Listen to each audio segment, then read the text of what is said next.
Alright, we're back with Katawa Shoujo. It's been a while. I don't even know. I'm gonna guess like a year, but that's probably not right. But, one of the reasons I came back into doing this, series is because right now I can't really focus on anything else, because I have a lot of work to do. So, I thought, hey, maybe I should just go back to reading, because reading is fun. Reading is nice. And, we don't really need to focus all that much. I guess we do, sort of, in some cases. Yeah, but whatever. It's fine. Where were we? I don't even remember where we were. This one? August 28th. So almost a year ago. Don't panic, alright? Oh, jeez. He fingers his scarf nervously, faster and faster, like he is trying to start a fire. Then slowly begins to calm down once the panic attack finishes running its course. I'm going to have to find some place to hide in a safe haven, and then knock the lights out of myself so that I don't have to experience this horrible day. I have the perfect thing for that. I must prepare now. If I remember correctly, we went through this like 3 other times. So, wait, don't go to the festival. Yeah, okay. Yeah, we already went through this like, how many times already, so we should be, not focusing on this. The door slowly closes with a low creak, and I don't know how to feel about what Kenny just said. The happy hubbub. Wow, alright, good start. The crowd greets me as I push myself through the main door and step outside. The school grounds were transformed into festival grounds over yesterday and this morning. Colorful stands lined at the main walkway for the main entrance, from the main entrance to the school building. Some people are still carrying stuff to and fro, but behind most counters are relaxed students who look like are good to go.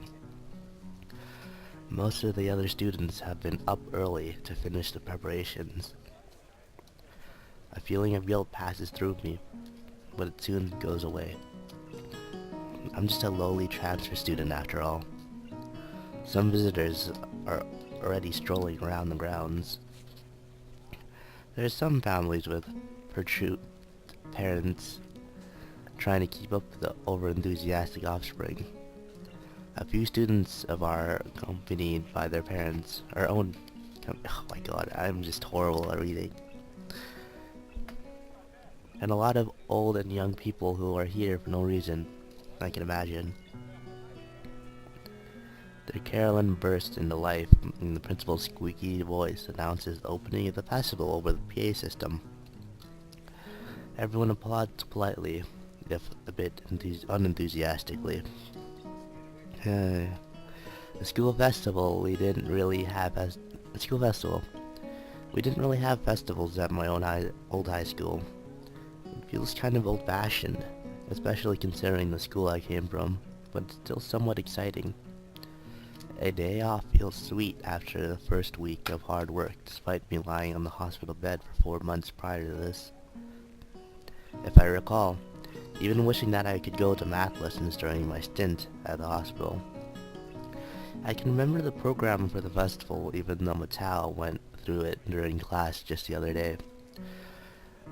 I step off the dorm steps, intended to take a tour around the grounds to see all the stuff others have set up, but I only make it down to the bottom of the stairs. A few people are studying Rin's mural on the wall, while the artist herself is lounging on the sidelines, leaning against the wall and looking extremely bored and mildly under the weather. Good morning. Hello. Did I ever give her a voice? I don't think I did. How's it going? Nowhere. I'm stuck. What do you mean stuck? I mean, I can't walk stuck. I think my legs are out of order because of yesterday. Does it hurt? It's hard to say. Maybe. The strain of working on the mural was greater than she let me know. I thought it was just a bit tight muscles or something. I mean to ask something further, but Rin swiftly moves on to another topic. TJ's friends came by, and they headed into town for lunch and asked me to go. It was a good thing my legs hurt so much. But you're stuck sitting there. That's not good. I'll just wait till I can walk again. It should be there sooner or later if you think about it for a while. Teacher was happy that I finished the mural. He should be. I don't wonder if it's finished after all. Oh? I thought yesterday that I had done everything, but now I'm not sure anymore. I should paint more details, maybe. Probably. That's hard to decide. Finished or not, the mural looks great in broad daylight. Various human body parts repeated over and over in a wildly mutating, mostly disfigured variety are the main elements. They are rough-looking, as if thoughtlessly placed and rudimentarily painted, but a great deal of thought and care has gone into each and every one of them. Does this one have a frog growing out of its head? It's a goldfish. What's that? It's nothing. Anyway, the wall is so wide, I have to turn my neck from side to side to see the entire painting. It's hard to consider it a single piece. The elements don't seem to fit together, but I guess they do create some kind of a whole. Abstract as it is, I have no idea what it is supposed to be portraying, but it looks nice. That's enough for me. I saw myself next to Rin, leaning against the wall like she does. The happy noises of the festival are becoming louder as more and more folks enter the grounds. The dorms are far from the main attractions in the main building, and the stands around the courtyard so most visitors have not found their way here yet. A somewhat bored expression settles on Rin's face, making her look detached from everything that's going around her. She's being awfully quiet. I wonder if she's in pain. So, what did the art people say about your mural? My question wakes Rin from her daydreaming. She lazily turns her face towards me. I'm not sure. I think they liked it. Maybe they did. What about you? Are you happy with the mural? Because I kind of participated. It'd be terrible if you were unhappy. Rin tilts her head, biting her lower lip. I think it came out decently. It's not bad, but it's not good either. It just is, I guess. I'm alright at being empty-minded. Can I ask something else? What does the painting really portray? I thought about it yesterday when he said that it does portray anything. It doesn't portray anything. But that's a logical fallacy, isn't it? You can't make something out of nothing, not even art. Rin frowned and turned her head back towards the clouds. I don't know. I'm not really good at explaining things. It's just a mural. There is nothing special to it. I said it already. She sounds annoyed at my inquiries. I didn't know what I paint, so I decided to paint just a mural. It's a mural that portrays a mural. No, wait. I just thought of a better way to say it. It portrays itself. So its muralness is at the maximum, at least as far as I could do. So if you think it has some meaning, I think that's the same as this one has. That makes no sense. Meaning. I feel the corners of my mouth turning upwards in a smile that's just a tiny bit bothered. I've never understood art in the deepest meaning of the word. I get the basics. How art is supposed to be only a means for exchanging ideas and thoughts. However, I never learned how I should interpret a piece of art to somehow divine what the artist intends to say through it. I know it's not any special skill, but somehow my brain never can connect art with anything else than what I see. I only see the mural. I can admire the technical skill. After all, even I know the difference between bad art and mediocre art and good art. But that's as far as I can go, so don't ask me about meanings, Rin. Her reply sure made me reluctant to ask her about it any further either. So what are you doing when you get on your feet? Nothing. Nothing? But there's a festival. Don't you want to go have some fun? I'm fine like this. You don't like socializing much, do you? I think I'm arguing more for her than for myself at this point. It's not that I'm particularly thrilled about the festival either. It's just a bit curious to see what it's like, and that's about it. Oops. Her answer is unsurprising. No, I don't. I guess me neither, in the end. You should go if you want to. I don't know, but I can keep you company. I'm not used to all this just yet, so it's okay to take it easy. I can leave though if you want to be alone. I like it if you're here. We circle around each other with words, but eventually end up somewhere. Her saying that makes me feel oddly happy, so I stay. Her presence is something I like too. The odd warm aura of serenity that she seems to emanate makes it comfortable to be silent. I really like that. We watch people walk by, the two of us silent, everyone else chattering happily among themselves. Students are leading their families to the dorms to show their rooms. They pass us at the bureau, maybe a glance at it once or twice.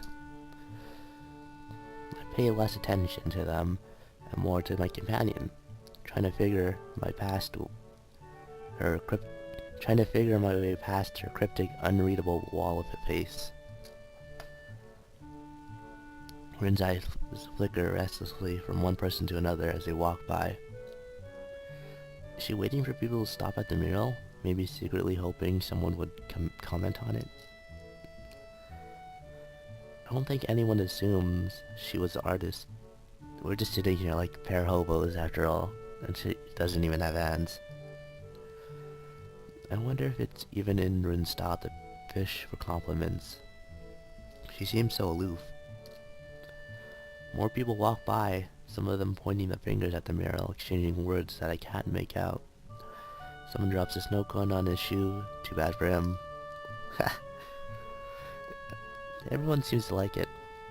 I suggest it tentatively, throwing a topic in the stale summer air separating us. Rin doesn't answer right away, but by now I am mostly used to her occasional slowness, but when she must talk, it's like she talks It's like she takes great care of picking her words, which is really unbelievable when you consider the jumble that comes out of her mouth.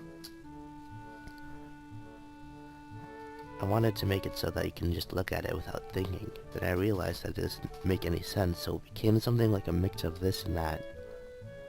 From far away, it looks like someone vomited a herd of butterflies on the wall, which is exactly what the obnoxious president didn't want. Is that word that? What word? That. What is the word for that? For more than one butterfly? Butterflies?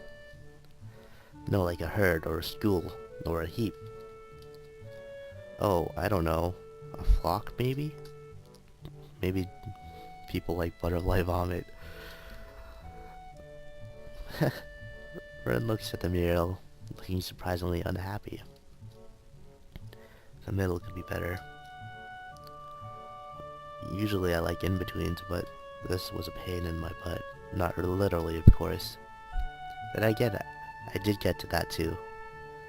I guess it was literally after all. Don't be so critical about yourself. She looks at me funnily but shuts up. At this point, I start thinking if I should really leave and do something more constructive with my Sunday. This is the pinnacle of social failure. A whole free day, a festival right outside of my doorstep. And what do I do? Sit here with Rin, two bystanders, with nothing to do except to think what a pity it is to be just a bystander? Even realizing how pitiful it is, I don't do anything. I don't stand up and take off for a day of fun. Shovel, shovel. Fidget. Shuffle. This is weird. I don't think I've ever seen this before. Or at least seen it through the videos. Rin is shuffling about restlessly, constantly swinging one leg over the other knee, and then back again. She has a very irritated look on her face. Is something wrong? Yes. No, yes. She suddenly hops up on her feet. It's surprising. I thought she was still rendered immobile. But apparently she's not. That's not the case. I have to go find Emmy or someone. I need some help with something. I can help you. No, it's okay. One of us has to stay here in case something happens. Don't be ridiculous. Nothing even remotely interesting has happened since I came here, except that one guy who dropped the snow cone on his foot. Let me help you since I'm bored. I'm glad this Sal remembers the bored legs. So what is it? Rin's lips flattened tightly against each other into an almost perfectly horizontal line. She closes her eyes and draws in a deep breath. When she opens her eyelids, the frightened, stern look in her dark eyes takes me aback. Sal, you might not want to hear this, or maybe you do. I don't know, but it doesn't matter. Even if it would, you're not leaving me any choice. I'm having my period, and I need some help regarding that. However, I don't feel that our relationship is yet on that level where I can allow you to pull my underwear down into the girl's toilet, even if you offer to. That's why you should stay here while I go look for Emmy. As blood rushed to my cheeks like the rising tides, my brain tries to desperately search for an answer, but the only thing I can think of is how that is the most coherent thing I've heard coming out of Rin's mouth during these 4 days I've known her. Yes. Not wanting to meet Rin's eyes, I turn the face aside, pretending I'm looking at someone's parents. Oh boy. From the corner of my eye, I see Rin turning on her heel and walking off without a further ado. I feel like I'm gonna hide under some rocks. I wonder how long Rin will be gone, or if she'll return at all. She does return eventually, appearing seemingly out of nowhere and sitting back to where she was, next to my place. I'm back. She says it flatly, like my blunder never happened. I'd prefer to forget the whole matter as well, so I keep quiet. Oh boy. Oh, that's cool. Time passes and stands still. The sun gleams from high above the main building. It hits me directly in the eye, but I just squint instead of moving. In a bit, it becomes painful to keep my eyes open just a little, and my temples start aching. My head hurts. I think this day gave me a headache. Can you believe it? Are you hungry? How is that relatable to a headache? How is that related to that ache? It's not. I ask because I am. Her oblivious seriousness melts my irritation with its ridiculousness, and I find the corners of my mouth turning slightly upwards again. You know what? So am I. I'll go get some food for us. What do you want? My treat. Doesn't matter. Returning with the food, I give one portion to Rin and take the other for myself. We dig in without a word. Rin looks upward, fork hanging out of the corner of her mouth. What are clouds? I always thought they were thoughts of the sky or something like that, because you can't touch them. You thought like that when you were a kid? No, last week. Maybe because sometimes my thoughts feel like clouds. Fluffy and white and slow. Like the sky was in my mind, like my mind was the sky. The sky of your mind? Oh, did I skip one? Nope. Close your eyes and think sky. You won't be able to think of anything else until you stop. I try. It works. Magic. Opening my eyes, I see Rin studying me with her eyes. It feels uncomfortable because she doesn't say anything. I turn away. Clouds are water. Evaporated water. You know, they say that almost all of the water in the world will at some point of its existence be part of the cloud. Every drop of tears and blood and the sweat that comes out of you, it'll be a cloud. And all the water inside your body too. It goes up there sometime after you die. It might take a while though. Your explanation is better than any of mine. Because it's true. That must be it. I carry on eating the food before it gets cold. The wall offers a bit of a blessed shade as the sun revolves around the dome of the sky. But the afternoon is already slowly making way for the evening, so our lunch becomes more of a dinner, or whatever the word is for a regular meal like this. Despite what I decide to call it, it certainly hits the spot.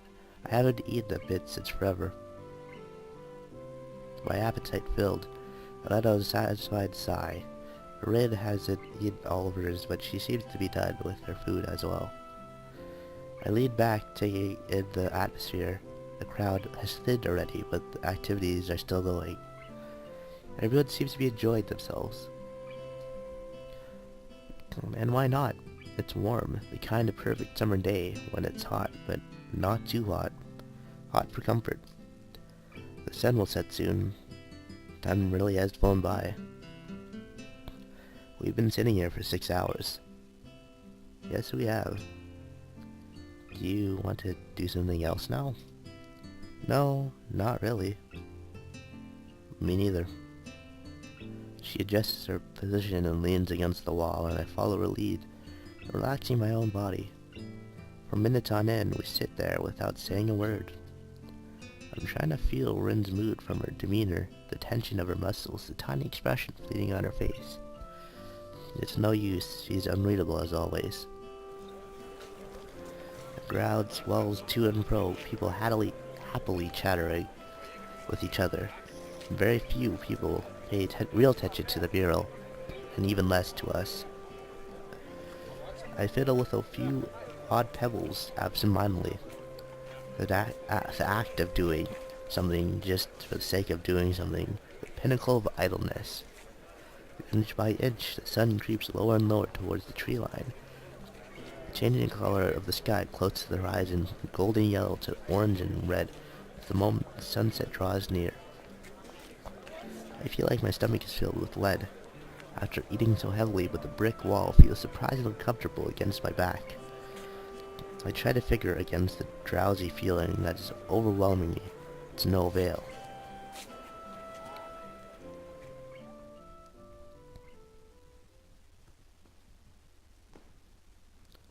I wake up with a start. A low boom reverberates through the school grounds. After an image of bright sparkles flash through my vision like stars. Something rises toward the sky from the direction of the sports field. A tail of fire trails behind it until bursts of red and yellow flames light the sky high above the school with another loud boom. Fireworks. The sudden flash of lights against the canvas of the night sky awakens me to realize that it's actually dark already. How long did I sleep? I feel groggy and I can't feel my right arm. As I attempt to flex it, I realize why. Rin is leaning heavily against my shoulder, almost falling on my lap.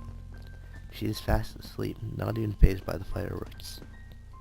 Her mouth is slightly open and her eyes are peacefully closed, a sleeping childlike face of the innocence. I shake Rin gently with my free arm, trying to wake her up, or failing that, move her so that my other arm is liberated from its pinch. Rin's face twitches and her eyelids shut tighter, as if to resist against waking up. She gradually opens her eyes, but keeps them half closed, letting the light of the fireworks sneak just past her eyelashes so that her green irises mirror the bright flashes of explosions, and look up at me and frowns. Just a while longer, okay? Rin's voice is drowsy and slow, leaving her almost unintelligibly muttered words hanging lazily in the air. It seems she's not entirely aware of the situation. Rin's head drops back on my shoulder as she leans against me with all her weight. She snuggles against my side, trying to make herself comfortable, but making me feel very uncomfortable at the same time. I become intensely, almost painfully aware of Rin's warm body and the deep, peaceful movement of her chest against my arm, her breathing soon returning to the even rhythm. I can't help admiring the gift for sleeping, or the ease of mind of hers to use someone she has known for less than a week as a pillow. The rockets rise up to the sky, one at a time, breaking into flowers of red, green, and gold, accompanied by the oohs and ahs of the audience.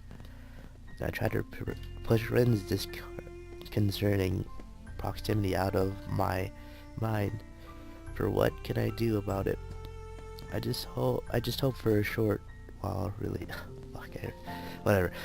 One by one, literally bursts are born and die in a blink of an eye, coloring the dark night sky and constantly changing abstract painting. I listen to the low booms and the explosions of Rin's quiet breathing, trying to clear my own head of the post-awakening disorientation. Thankfully, for just a while longer, it really proves to be a while. As Rin stirs from her slumber and wakes up again before the fireworks are over. I fell asleep. She finally opens her eyes completely and blinks a few times. You fell asleep on top of me twice. You didn't like it? Well, despite the inclusive stammering, Rin sits upright, drawing herself away from me. Well, you are heavy. It's a lie. She weighs next to nothing, but I have to get a jab back at her, even if it's under the belt. My mock protect fails to draw any reaction of Rin's attention draws upward. Wait, my mock protest fails to draw any reaction as Rin's attention draws upward to the flashes of the fireworks. She seems hypnotized by the colorful play of the explosions. A slight tingle sensation goes up and down in my arm as blood starts to circulate again. It's unpleasant, but helps me get rid of the dizzy feeling. More and more rockets rise up to the sky, the bright colors of their explosions reflecting from the clouds. Both of us stare at the fireworks fixedly through the canopy of the trees, enthralled by the show. We would get a vastly better view of the sky if we moved even a couple of yards, but neither of us bothered to even suggest it. I really do like fireworks, even though looking at them makes me feel kind of sad, I think. It's like they want you to look at them so bad, so they are loud and bright. But when someone looks, they are already gone. It's like they were not even real. They are real. I can tell you that. All of this is real, you know. If you think about it, nothing really lasts for long. Even something like my life or yours is just a blink of an eye in the history of everything. Like one of those rockets. Poof, and we're gone. But we're here, aren't we? Yeah, this is reality. Rin sitting next to me, the loud bangs of the fireworks, the vast, unlimited sky. These things are definitely real, even though they won't stay here forever. I feel warm inside, and I wonder if it's because Rin is so close to me or just the feelings of being alive. I don't really know what I should say next. It's alright. Maybe I'm just talking to myself. But you know, fireworks are pretty. But in the end, Isn't it somehow silly to spend so much money on a fraction of a second worth of pretty sparkles? Rin rips her gaze off the still ongoing spectacle and leans backwards, looking at me with a repulsed face. Wow, I never expected you to be such a cynic. Cynic is a pretty harsh word. Rather than that, I think of myself as a realist. Isn't a realist just a word for what a cynic calls himself? The final rocket goes out with a bang of silver and blue, leaving the ground eerily silent for a moment until the crowd starts moving towards the main gate like a cattle herd. Castle. Wisp of grave smoke drift towards the door from the sports field. The pungent, sulphurous smell of gunpowder carries along, feels like it's sticky. It sticks to my hair and clothes. Was that it? I think so. I stand up and stretch my sore back. Sleeping against a brick wall is a good idea after all. Rin stands up as well and turns to face me with an expectant glaze of her tired features. Although she seems to have trouble focusing her eyes, she is looking straight at me, something I feel has not occurred too often in the past week. So I suddenly realized we haven't been almost on a date here. Or I suddenly realized we have been almost on a date. Yeah, okay. As if by accident, even if we did nothing. But it wasn't. So why blood is rushing to my cheeks and speech stammering? So why is blood... Okay, yeah. I'm being stupid. I don't know what I should say, especially since it seems Rin is waiting for me to say something, but luckily she solves my problem for me. Good night, Asao. She gives me one more lingering look, measuring me from tip to toe. Turning around on her heels, skips off, disappearing into the crowd. Okay, good night. I'm left standing there, giving a response to the cooling night air. Sigh. The festival turned out to be nothing like I expected. I ended up spending it all day in one spot with Rin, even though neither of us agreed on nor suggested that we do anything. I just didn't have anything better to do, and evidently neither did she. Rin's warmth lingers for a while longer in my body before disappearing into the falling night.